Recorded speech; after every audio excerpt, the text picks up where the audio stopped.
Let's have a look at the Tools panel, which is on the left-hand side of the workspace and contains tools for selecting, drawing, and painting, editing, and viewing, as well as the fill and stroke boxes, drawing modes, and screen modes. I'm going to move my cursor over some of the tools.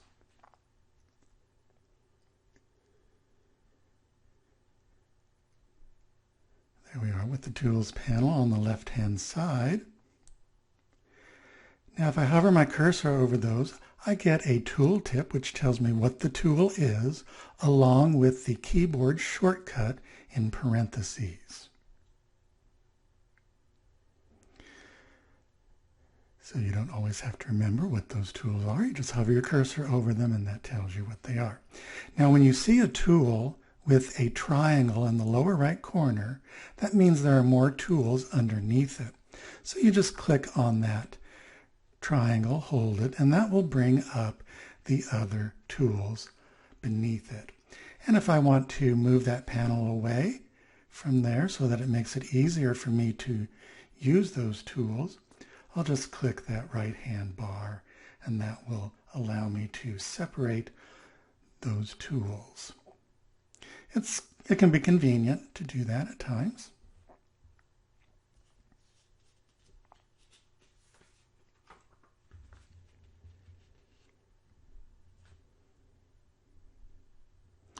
So we have options as to how we work with our Tools panel. If I click that double arrow, I can either make it one column or two columns. It's up to you, however you like to work with your tools.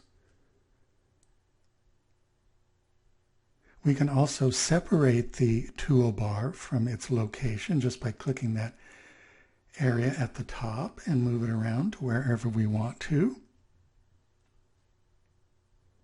And again, we can switch from one column to two columns. If I want to dock this panel back to where it is, I just drag it to the left until I see a blue highlight, and that will put it back in its original location.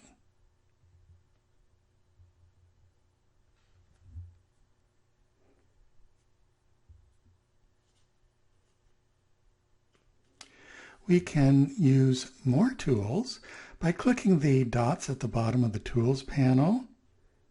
That's the Edit toolbar, and that shows us some additional tools. The ones that are grayed out are hidden underneath the other tools, just as if we were going to click that triangle in the lower right corner. And you can see as I move my cursor over some of these tools, they're highlighted in the toolbar. So there's a way to find some extra tools that aren't necessarily on the toolbars. I'll just press the Escape key to exit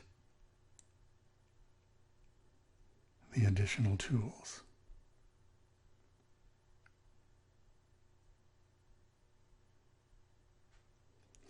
So there's a brief overview of the various tools that we have in the Tools panel. We'll be working a great deal with all of these tools throughout this class. And again, I'm just hovering my cursor over the tools. I get a tooltip. It tells me what it is. I click and hold on the triangle in the lower right corner, and that shows me other tools beneath it.